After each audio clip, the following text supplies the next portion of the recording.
Welcome to Cosmic Scene with Jill Jardine. I'm your host, Jill Jardine, Master's in Counseling Psychology, longtime astrologer, psychic healer, and yogi. My guest today is Jenelle Annette. She helps women heal patterns of self-sabotage, unhealthy relationships. She also works with ancestral healing and so much more. Stay tuned and learn some fascinating information.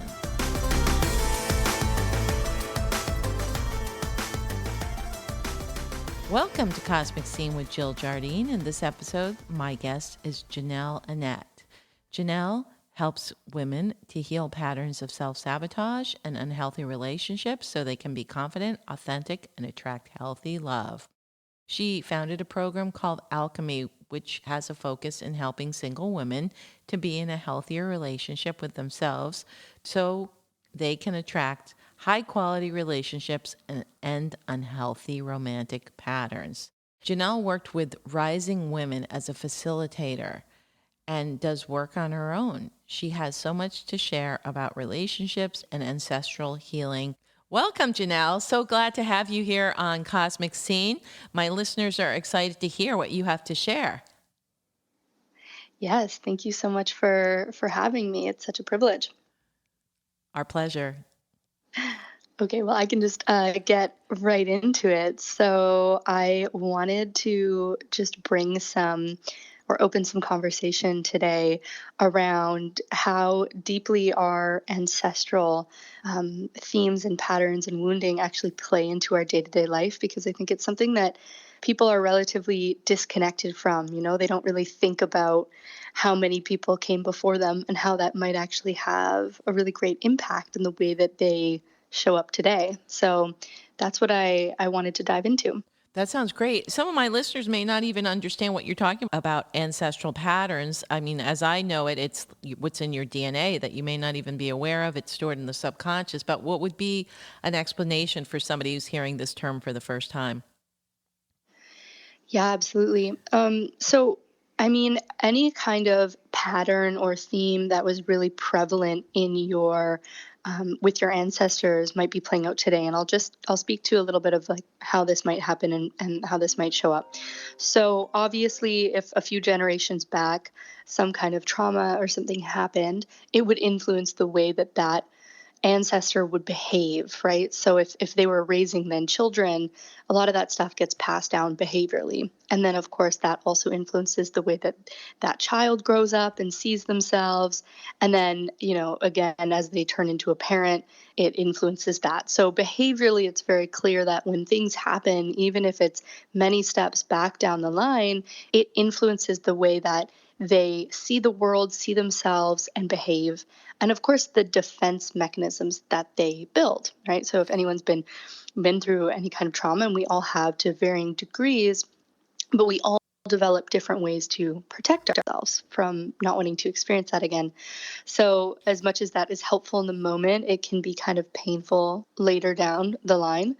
And also just things like feeling maybe a little bit dysregulated in the nervous system, or kind of constantly being on edge, being really jumpy, you know, any of those fight, flight, or fight responses. So things like this can get passed down. And I'm speaking to behaviorally because I think Right. that's an easy thing for people to grasp. But there is also, as you mentioned, the genes, which is epigenetics, the study of That's how right. there can actually be mutations in your genes based on trauma, because it's really smart. The body is like, oh, well, I know this person went through this big scary thing. Therefore, that's what this environment is like. And I need to give them those same behavioral traits so that they're more likely to, quote unquote, survive, right? Although we're not at a place anymore where we're literally trying to survive. So it just becomes these kind of problematic behavioral patterns that then can get passed down to you. Right. I mean, I think the big example that everyone might have heard about is the research they did with descendants of concentration camp survivors, or even concentration Mm-hmm. camp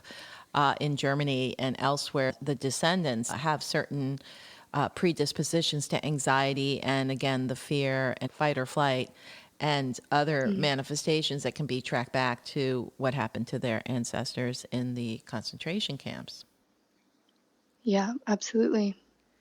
So then how do you help people with this? What would be the protocols, or what would be a way to approach this? And a lot of times they might not even be aware what the pattern is or how far back it goes. So how does your work help to facilitate that? Yeah, good question. Well, so usually at the point that we start digging into this, we're a little bit more aware of what somebody's going through. We've kind of uncovered a lot of relationship patterns. This could be you continually find yourself in this one kind of dynamic, and it's maybe really painful or challenging, and or you have suffered maybe with something your whole life, and that's really obvious. And maybe sometimes it even feels like, where did this even come from? I don't know why I struggle so much. A lot of people think, well, I had a good childhood and this and that, and they don't also see where things might have went wrong in a more immediate sense. And the work is never to blame parents or say they did a bad job. It's just about acknowledging things that maybe didn't feel great. And so to help people gain greater awareness and understanding of why they might struggle, so that they don't feel like something's just wrong with them. So at the point where we've already uncovered a fair bit about what they're going through and what they're struggling with, and deeper seated belief systems that they hold about themselves in the subconscious, we can then say, okay, we're going to move into the more ancestral theme and see how much has this actually repeated. Because you could probably say that, well, look, it's just right there with the more immediate caregivers, but it's also really interesting to start seeing that that's actually even further back because of how your caregivers would have been influenced, your parents, if you grew up with both of your parents. So the first step in all of this is actually doing what's called a traumagram. And that would be getting a client to look at their entire family tree. And this is so fascinating. And if they have a relationship with their parents, they can ask questions too, or just dig up from what they remember. But essentially drawing out a family tree, going back at least a grandparent generation, maybe even further, and try to understand what were the main themes of trauma and dysfunction that have all existed. And you'll see that usually on the paternal and the maternal lines, that there are very obvious repetitive themes throughout the family system, whether it's like divorce or addiction, or even like extreme like eating disorders and body image issues. And of course it's varying, but you will see some more significant themes, and that might give that person then one more clarity towards, if they're struggling with something along those lines, where that might have come from. And also just a lot of compassion, because I think if we have all these problems and we feel like we're just alone in it, we don't necessarily recognize that we're also carrying the weight of a lot of people that have came before us. So it's that's just recognizing, not necessarily the healing. And then the healing part is going through this kind of complex multi-step system to then understand underneath all of that, maybe the problem that the client is dealing with in their main life. What are the deeper seated painful like belief systems underneath that? And get this really detailed view of how it impacts them. And then I go through about a 45-minute visualization process where we're working with the nervous system, the somatic body, and both using some verbal cues and some visual elements to basically create this whole different dynamic, a healing experience with the caregivers and with the whole ancestral line. So all of these people, and visual elements are very powerful because that can do a lot in the brain. Part of your brain can't distinguish between what's real and not. So just using that in a way that can help resolve some of the pain from the past. Wow, Loaded answer. that's a very powerful process, but I can see where it would work. First of all, you have to uncover the dysfunction. And it's funny because up until like recent generations, these family or ancestral patterns would continue, and they would be the quote family secret, or we're not going to talk about that aunt because she was a crazy alcoholic, or we're not going to talk about that aunt because she ran off and had an affair. So what used to be very much hidden in the shadows of family secrets now in the recent generations have come to the surface, and people definitely are interested in healing not only how it's presenting for themselves, but even healing it so that their descendants or their children won't be carrying it. And I know that this work can do that. And I like the way that you then reprogram with the nervous system and the somatic experiences, because you have to kind of replace it. And as you said, the brain has the plasticity to then learn new behaviors on a cellular level. So this is a beautiful system. Yeah, thank you. And I will give credit where credit is due. I worked with a man named Mark Woolen in a facilitation training. So he wrote a book called "It Didn't Start with You," and he's done a lot of good work in this space. And so that process, although I've changed it a little bit and adapted it to be my own, is taught through him. So yeah, "It Didn't Start with You" is the book, and it's a really incredible resource to help people go a little bit deeper in this if they're not doing the work directly with somebody. But obviously, the experience in itself is very potent. So And what kind of, have you had people who had like major revelations or ahas as they've done this work? And I'm sure it probably comes pretty early on too, right? You don't have to go too deep to find out some of these patterns. yeah, well, I'd say most throughout all of the work. I mean, even before this specific process, there's a lot of that. But then in this process, because we're going really deep into, I mean, really at this point, we've seen all the stuff happening at the surface, and so many people don't recognize how much is actually going on underneath. And we all have these incredible blind spots where we can see what's maybe wrong with everyone else. We we fail to see what's really going on with ourselves, and then to also have the compassionate lens of like what's underneath all of that stuff. So by the time we're doing this process, we've gotten really deep, clear clarity, and we can go right to that. So I would say this is definitely one of the more intensive emotional processes that I facilitate, because usually people are, I mean, I think there's maybe been like one or two out of hundreds of women that haven't cried.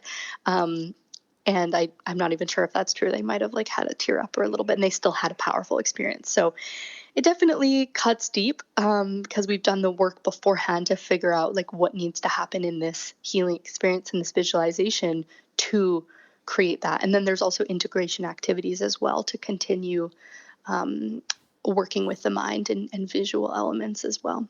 Beautiful. My guest is Mm. Jenelle Annette. We're talking about ancestral patterns, but when we come back, she's going to discuss her work around relationship and how you help women with relationships to themselves and outside world, romantic relationships, and more.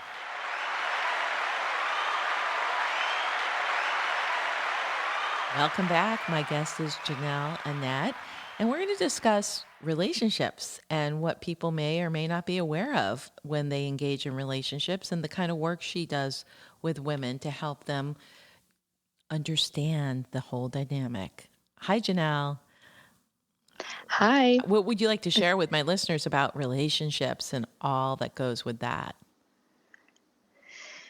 Yeah, big question. And I think one of the first things I guess I'll just say is that a lot of the time we think that we're kind of just roaming around through life, and people come and people go, and you like them, you don't like them, it works, it doesn't work, and we just see relationships as these things that kind of happen to us, and we don't necessarily own the fact that we are actively always co-creating what's coming into our lives and how we're of course relating then to the partner.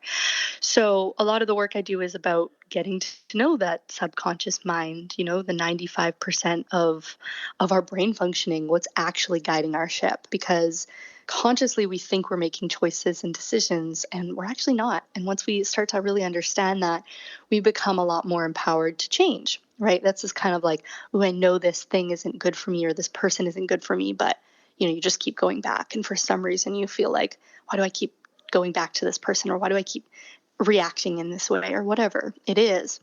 And we see this thing happening before us that we can't seem to change. That's because the subconscious is really at the wheel. Right. So Yeah, I think relationship, it's really important that people start to really get a little bit more curious. And, if you're, let's say, for example, something that comes up a lot in my client work is I work with women. So women that tend to attract emotionally unavailable men or partners, right? And that being a really large theme in their lives. So for that woman who's had countless experiences of every single person she's dated is just being unavailable and maybe one kind of way, rather than seeing it as, why am I so attracted to this kind of person? It's all, men are like this. Right. This is just how men are.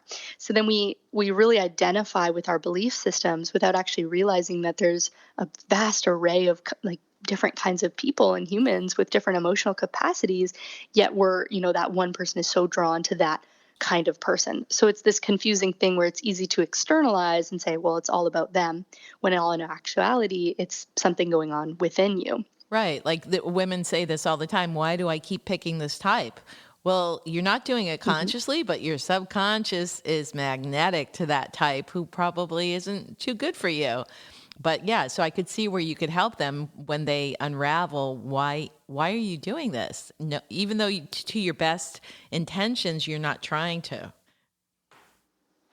Absolutely. Yeah. And I like to say, even if that pattern is happening and it's frustrating, there's some kind of medicine within that for you, right? Because it's just something trying to be healed. Once we start to really understand relational dynamics, we see how much is linked to our early childhood development, right? With those more immediate caregivers.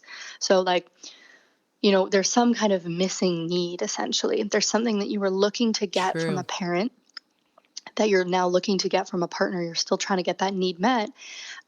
But what happens is you also look to have that need met by people who resemble your caregivers. So instead of meeting that need for you, they typically tend to perpetuate that pain, right? Let's say you just didn't get a lot of, along with this example, maybe you had a father figure or one of your caregivers who was really just emotionally distant and never really made you feel too loved or nourished in that way. They would try to maybe show their love in a different way, but they might have just been a bit more stoic. So if you naturally end up attracting men that are very similar to that, deep down what you really want from them is to finally, choose you and make you know that they really love you and care about you. Yet they're never actually going to do that because you're picking that person who's not available to do that. So you're kind of playing out this really painful pattern of saying, Right. I'm so attracted to this person because I want them to choose me so bad. I want to finally feel worthy in their eyes because really they're just a projection of dad or whoever, did that. And then what ends up happening is they don't, because you're picking that person that resembles that caregiver and you're just stuck in this pattern. And sometimes they do, and that can help and can heal a lot, but typically that's not the case. Typically it just stays in this kind of push pull pattern that doesn't really go anywhere. Right. So when you're working with a woman, you would probably make her aware of the pattern, but then what would you do to help them shift the pattern? Not necessarily, which of course you shift the pattern, then the relationship dynamics will shift. Yeah, yeah, absolutely. So, through many different ways. And basically, first of all, the step is awareness, because if you're not catching how all of these things are playing out in your thoughts, then you're in trouble. So, we kind of uncover certain core wounds that somebody's carrying based on all of this exploration, as well as looking at their belief systems about how do they see themselves. Because if there was that pain with that early caregiver, they probably formed some beliefs about them as well, right? Like, I'm not maybe worthy of somebody's love and attention, or in order to get somebody's love and attention, I have to maybe look a certain way or act in a certain way. So we kind of shape shift. So once we see what really forms that pattern, we can then have the work that is typically in contradiction to our patterns. And there is a quote, I believe Harriet Lerner said something along these lines, and I'm not quoting it exactly, but relationships are a dance, and if one person changes the footing, the dance can no longer go on. So it really then becomes, you recognize, okay, I'm somehow co-creating this pattern. I'm attracting these kinds of guys. I'm also probably behaving in a certain way. I'm just going to keep using this example of the emotional unavailable people. That's a good So one. typically, yeah, it's like a classic one. um, typically if you're attracting emotionally unavailable partners, there's also a part of you who is kind of unavailable because you're drawn to this person that's not actually going to call you into that depth. They're not going to call you into your vulnerability. There's always kind of these walls up, right? So part of that work could be within that attraction, dismantling some of those walls and having them, change their footing, having them maybe get a little bit more vulnerable, have them also regulate their nervous system so they're not in this anxious, like leaning in, please choose me, and they can come back to their center. Helping them identify where there's self-rejection and maybe some worthiness issues, and do some repairing around that and do some checking that so that they can stand a little bit more firm in their boundaries and basically, here I am, this is what I want. And if you can't give that to me, then I'm comfortable walking away, right? And actually getting really real. And so kind of bringing some different themes forward into their relationships or into their dating and having them show up in a bit of a different way. And through that process, and it's really uncomfortable. It sounds simple, but it's not. It's uncomfortable because you're going against all this conditioning. You can actually change the way that either people are approaching you and interacting with you, and even the kinds of people you're attracting over time. That was the most potent thing we've heard in a podcast. Tom, my engineer, and I are like shaking our heads. Yes, yes, yes. And if people get no other point from the podcast, but that's a gem. Thank you, Jenelle. That's amazing. Yeah, of course. So very important. I think that was, in a nutshell, was what people need to hear. So eloquently expressed. Thank you.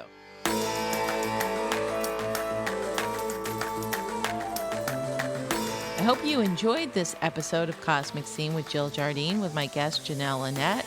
Remember to subscribe, download, share, and give us a 5-star review.